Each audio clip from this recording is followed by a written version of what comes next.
안녕하세요. 포유환율연구소입니다. 오늘은 경제 및 환율 전문가들이 환율 관련 얘기를 이제 많이 하는 것 같아요. 지금 최근에 이제 환율이 1200원까지 갔다가 달러당 조정은 좀 받고 있습니다만은 이를 두고 이제 공영방송이나 유튜브 공간에서 많은 얘기들이 오고 가는 것 같아요. 우선 환율 상승 요인과 관련해서 여러 가지 주장들을 한번 살펴봤는데, 테이퍼링이 환율 상승 요인이라고 주장하는 사람이 있는 것 같아요. 이분들의 주장은 이제 월 1200억씩 공급하다가 1000억씩 줄이면 환율이 이제 달러 가치가 그러니까 상승한다는 거예요. 근데 이 주장이 가지고 있는 모순은 그래도 1000억 공급하잖아요. 그 환율 그 상승 요인이 달러 공급량에 있다고 보는 것 같아요. 연초처럼.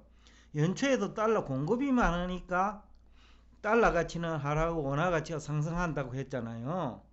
근데 뭐 여기 우리 그 방송 시청자분이 질문을 했던데, 그 M2 자체가 그 통화량 증가 요인이라고 하면 이분들 얘기는 또 말이 안 맞아요. 한국은 더 많이 증가하잖아요. 그런 논리를 펴면 미국보다. 그러니까 앞뒤가 안 맞는 얘기라는 거고, 그러니까 통화량을 가지고 얘기하면 안 된다는 거죠. 그리고 그럼 중앙은행이 공급한 통화를 가지고 얘기한다 하더라도 미국의 그 보는 통화 공급량이 필요한 통화량 대비로는 우리보다 많이 증가한 건 또 아니거든요. 그러면 그렇게 봐도 또 설득이 없는 거죠. 그 통계는 다음에 제가 언젠가 환율 집중적으로 얘기할 때 제시할 텐데, 그 다음에 또 어떤 분들은 기준금리 인상 기대, 아직 기준금리 인상을 언제 할지도 몰라요. 내년에 할지 내년에도 하지 않을지도 모르는데, 그 1년 이상 후에 또 뭐 2년 동안 뭐 안 할지도 모르고 언제 할지도 모르는 기준금리 인상 기대를 가지고 미국 달러 가치 상승 요인이래요. 시장금리도 아니고. 그런 얘기를 하는 사람, 시장금리라 하면 그런 대로 뭐 설득력이 있어 보이는데, 미국이 시장금리가 상승했으니까, 그리고 시장금리 상승 요인이 뭐 외환시장에 반영된다, 그나마 설득력이 있을 것 같아요. 근데 이 부분도 그래서 기준금리 인상 기대를 가지고는 너무 부족하다. 언제 할지도 모르는 거를 또 하지 않을 수도 1년 이상, 그걸 가지고 환율 상승 요인이라는 분석은 설득력 없지 않느냐, 이런 얘기를 하고 싶고, 그 다음에 세 번째, 또 어떤 분은 한국이 이제 기준금리를 인상하면, 한국은행 기준금리 요 근래 인상했잖아요. 또 추가적으로 인상한다는 얘기도 나오고, 그럼 우리나라 실물경제가 위축된대요. 실물경제가 위축되는 거는 이미 시장금리 상승으로 우리나라도 기준금리보다는 시장금리가 높아요. 그러면 시장금리가 더 높은 수준에 있기 때문에 이미 실물경제에 영향을 줬다고 얘기하면 말이 돼요. 근데 시장금리보다 우리도 반토막밖에 안 돼요, 아직까지. 그걸 가지고 실물경제 위축이라는 얘기는 와닿지 않는다. 그 다음에 이제 외국인 보유 주식 매도는 결과론적으로는 말이 맞는데, 왜냐면 야에 대한 수요니까요. 야에 대한 수요가 증가하면 환율 올라가는 거죠. 맞는데, 왜 외국인 투자자들이 보유 주식 매도를 하느냐를 따져야 정확한 분석이라는 거죠. 그것도 좀 모자란다. 그 다음에 이제 내국인의 해외 투자 수요 증가. 이거는 요 근래 수요 공급 이론 측면에서 환율도 수요 공급에서 결정되는 건 맞단 말이죠.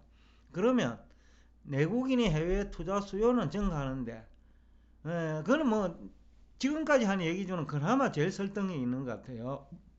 그 다음에는 또 미국 인플레이션이 기준금리 인상 원인이다 라고 주장하는 사람조차도 있어요. 우선은 인플레이션이 일어나면 미국에서 상대적으로 지금 물가 상승률이 높거든요. 주요국 중에서는. 그럼 미국 달러 가치 하락 요인이죠, 이거는. 또 그것 때문에 기준금리를 인상한다 하면 그 언제 기준금리 인상할지 모르잖아요. 시장금리를 하면 그나마 좀 얘기가 돼요, 이것도. 그러니까 또 말이 안 된다, 와닿지 않는다라는 거, 설득력이 없다. 그 다음에는 또 우리나라 가계부채 문제를 얘기하는 사람이 있어요. 장기적인 측면에서는 이 말이 맞아요. 그런데 단기적인 측면에서는 가계부채가 경제 성장을 견인하고 있잖아요. 우리나라. 그렇다고 가계부채 증가가 달러에 대한 수요 증가로 나타나지도 않아요. 그러니까 그게 지금 현 시점에서는 설득력이 없다. 그게 장기적으로는 나중에 뻥 터졌을 때는, 아니면 뻥 터지기 일보 직전이라면 설득력이 있죠. 이것도 기준금리 인상과 관련시키는 것은 문제가 있다. 이미 우리나라도 시장금리가 기준금리보다 한 2배 이상, 2배 정도 높아요. 그것도 국채를 가지고 얘기하면 안 돼요. 가계부채니까. 가계는 최소한도로 은행 대출금리에 연계시켜야 된다고요. 그러면 은행 대출은 은행이 금융채를 발행할 때 금리와 연계되어 있어요. 그리고 가상금리를 적용하기 때문에 그 국채금리를 가지고 얘기하면 안 돼요. 그러니까 이 문제도 와 닿지 않는다라는 생각이 들고, 또 하나는 제일 공통적으로 이제 일어나는 현상인데, 제가 영남대학 가서는 이 얘기를 했는데, 우리나라 통화가 사실상은요 7 내지 8개 통화와 연동대가 있어요. 우선은 달러 인덱스에 의해서 달러 가치가 결정되니까 달러 인덱스를 구성하는 6개국 통화 있잖아요. 그것과 미국 달러도 달러 인덱스에 영향을 주고, 달러 인덱스 구성 통화인 6개국 통화도 달러 가치에 영향을 준단 말이에요. 그래가지고 그 매일 아침 연준이 달러 인덱스 가격을 발표하는 거예요. 인덱스를 발표하죠. 그러니까 우리나라 통화는 최소한 인덱스 기준으로도 7개 통화와 연결되어 있고, 그 다음에 중국 위안화하고도 관련된 이제 중국 실물 경제와 이제 관련이 되어 있으니, 그러나 조금은 우연히 일치인지는 몰라도 위안하고도 연동은 되고 있어요. 그런 측면에서 이제 아무도 언급을 하지 않고 있다는 것이 좀 안타까워요. 달러 인덱스가 어떻게 결정되는지에 대해서 대부분 모른다는 거죠. 그러니까 전반적으로 그 달러 가치 상승 요인 또는 원화 가치 하락 요인에 대해서 뭐 부분적으로 맞는 분도 있고 부분적으로라도 말이 안 되는 주장을 하시는 분도 있다 이거죠. 그러니까 이제 제가 오늘 이 주제를 가지고 놓은 이유예요. 여러분들이 원인을 알아야 지금 가지고 있는 달러를 팔 것이냐, 아니면 좀 더 가지고 있다가 매도할 것이냐 의사결정이 되잖아요. 또 이게 주식하고 또 연동이 돼 있거든요. 왜냐, 환율이 높을 때 소외기업이 있고 환율이 하락할 때 소외기업이 있기 때문에 그 주식 투자 전략하고도 관계되어 있기 때문에 중요한 거예요. 또 금리하고도 연동되어 있거든요. 우리나라 같은 경우에 지금 환율이 높으면 외화에 대한 수요가 증가하잖아요. 그럼 시중 유동성이 그 외화를 매수하기 위해서 시중은행으로 들어가잖아요. 특히 그 석유 관련 회사들 있잖아요. 그 다음에 전력회사들, 석탄 가격 오르고 석유 가격 오르고 천연가스 가격 오르니 더 많은 달러도 필요하지만 더 많은 원화가 필요한 거죠. 그러다 보니까 많은 돈이 그 달러를 사기 위해서 흡수되지요, 은행에. 그러니까 그것이 아까 금리 상승 요인 중에 하나죠. 기준금리가 문제가 아니고 시중에서 시장금리 상승 요인 중에 또 다른 이유다는 거죠. 그런 분야에 대해서 너무 외환 전문가도 경제 전문가도 환율 관련 지식이 좀 많이 부족하다. 2% 부족한 게 아니고 한 80% 부족하다는 얘기를 하고 싶습니다. 그 다음에 이제 현재 원화 가치가 가소평가되느냐 가대평가되느냐에 대해서 두 사람의 얘기를 들어봤어요. 한 분은 김영익 교수고 한 분은 신한은행 성함이 정확하게 기억이 안 나는데 오건영 그 부부장, 두 분 얘기를 들어봤는데, 김영익 교수는 우리 원화 가치가 너무 과소평가되어 있대요. 그러니까 한 1,000원이나 1,100원 정도 돼야 되는데 지금 1,200원까지 와가 있다는 것은 한 10% 우리나라 통화 과소평가되어 있다, 이런 얘기를 하는 것 같고, 또 신한은행의 오건영 부부장은 지금 우리나라 환율 높은 거 아니다, 그러면서 어느 나라하고 비교를 하느냐면요, 브라질, 터키, 아르헨티나하고 비교를 해요. 그러니까 우리나라는 안정적인 통화니까 걱정할 필요 없다. 여러분 와 닿는지 모르겠는데 제가 볼 적에는 지금 현 시점에서 과소평가됐느냐 높느냐 낮았냐 얘기 또 많이 올랐냐 아니냐 얘기하고는 거리가 먼 얘기라는 거죠. 그리고 지구상에서 외외적인 국가 몇 나라 있잖아요. 남아공, 아르헨티나, 터키, 브라질 그죠? 몇 개 나라 있다 이거요. 베네수엘라. 그러면 200개 국가 중에서 한 7개 국가 얘기를 하고 있는 거예요. 그러니까 다른 우리나라와 비슷한 국가 얘기를 해야 되는데 그런 국가와 비교하는 것 자체가 좀 와닿지 않는다. 또 하나는 원화가 너무 과소평가됐다고 주장하시는 분들은 사상 최대의 수출 실적이 그게 반영 안 됐대요.